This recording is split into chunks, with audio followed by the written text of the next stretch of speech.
বিশ্বের দুই অর্থনৈতিক পরাশক্তি যুক্তরাষ্ট্র ও চীনের মধ্যে বাণিজ্য যুদ্ধ আরও জটিল রূপ নিয়েছে।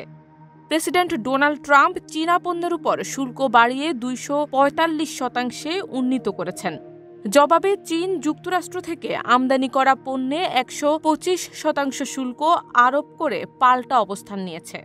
এই পরিস্থিতিতে চীন তাদের রপ্তানির জন্য গুরুত্বপূর্ণ খনিজ ও চুম্বকের উপর কড়াকড়ি আরোপ করেছে। এমনকি মার্কিন ট্রেজারি বন্ড বিক্রি করে চীন অর্থনৈতিক চাপ সৃষ্টি করতে পারে বলে উদ্বেগ তৈরি হয়েছে। এতে বৈশ্বিক শিল্প, প্রযুক্তি এবং প্রতিরক্ষা খাত মারাত্মকভাবে প্রভাবিত হওয়ার আশঙ্কা দেখা দিয়েছে।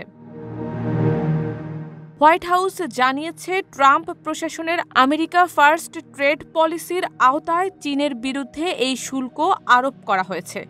যুক্তরাষ্ট্রের অভিযোগ, চীন ইচ্ছাকৃতভাবে সামরিক, মহাকাশ ও সেমিকন্ডাক্টর শিল্পে ব্যবহৃত উপকরণ, গ্যালিয়াম, জার্মেনিয়াম এবং অ্যান্টিমনি রপ্তানিতে সীমাবদ্ধতা আরোপ করছে। এছাড়া চীন 6টি ভারী বিরল মৃত্তিকা ও চুম্বকের রপ্তানি স্থগিত করেছে, যা বৈশ্বিক প্রযুক্তি ও প্রতিরক্ষা সরবরাহ চেইনের জন্য অত্যন্ত গুরুত্বপূর্ণ উপাদান। চীনের এই পদক্ষেপের ফলে বড় ঝুঁকিতে পড়েছে যুক্তরাষ্ট্রের গাড়ি নির্মাতা, মহাকাশযান কোম্পানি, সেমিকন্ডাক্টর উৎপাদনকারী এবং সামরিক ঠিকাদার প্রতিষ্ঠানগুলো। চীন ইতোমধ্যে রপ্তানি লাইসেন্স ছাড়া এসব উপাদান বিদেশে পাঠানো বন্ধ করেছে। নতুন রপ্তানি নিয়ন্ত্রণ নীতির আওতায় বিরল চুম্বক এবং ভারী ক্ষার মৃত্তিকা বিদেশে পাঠানোর আগে কঠোর অনুমতির প্রক্রিয়া অনুসরণ করতে হবে। এতে মার্কিন প্রতিষ্ঠানগুলোর জন্য এসব উপাদান পাওয়া আরও কঠিন হয়ে যাবে। অন্যদিকে যুক্তরাষ্ট্র বিভিন্ন দেশের উপর নতুন শুল্ক আরোপ করলেও 90 দিনের জন্য তা স্থগিত রেখেছে। কিন্তু চীনের ক্ষেত্রে কোনো ছাড় দেওয়া হয়নি। ট্রাম্প প্রশাসনের এই কঠোর অবস্থানে বেইজিংও পাল্টা পদক্ষেপ নিতে যাচ্ছে। সম্প্রতি চীনের রপ্তানি আগের তুলনায় 12.4% বেড়েছে, যার বড় অংশ যুক্তরাষ্ট্রে পাঠানো হয়েছে। তবুও ট্রাম্প চীনের সঙ্গে বাণিজ্য ঘাটতি কমাতে নজিরবিহীনভাবে চীনা পণ্যে অতিরিক্ত শুল্ক আরোপ করেছেন। এই উত্তপ্ত পরিস্থিতিতে চীনের কাছে থাকা $760 বিলিয়ন মার্কিন ট্রেজারি বন্ড নিয়ে নতুন আলোচনা শুরু হয়েছে।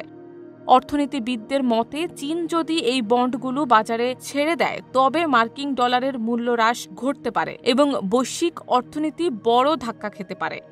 তবে এই কৌশল চীনকেও আঘাত করতে পারে, কারণ এতে ইউয়ানের মান বৃদ্ধি পেলে চীনের রপ্তানি খরচ বেড়ে যাবে। মার্কিন ফেডারেল রিজার্ভ পরিস্থিতি সামাল দিতে কৌশলগত পদক্ষেপ নিতে পারে, তবে সুদের হার কমানোর সম্ভাবনা আপাতত নেই বলেই ধারণা দেওয়া হয়েছে।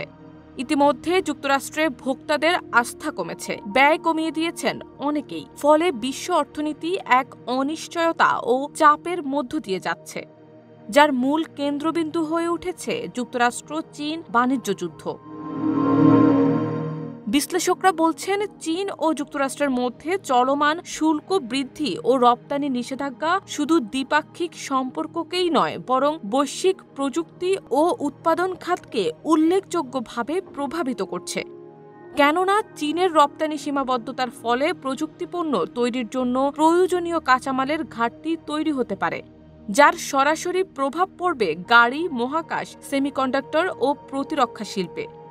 একই সঙ্গে চীনের কাছে থাকা বিপুল পরিমাণ মার্কিন ট্রেজারি বন্ড যদি ব্যবহারিকভাবে বাজারে ছাড়া হয়, তাহলে মার্কিন আর্থিক বাজারে তার প্রভাব পড়তে পারে সুদের হার ও মুদ্রার মানের ক্ষেত্রে।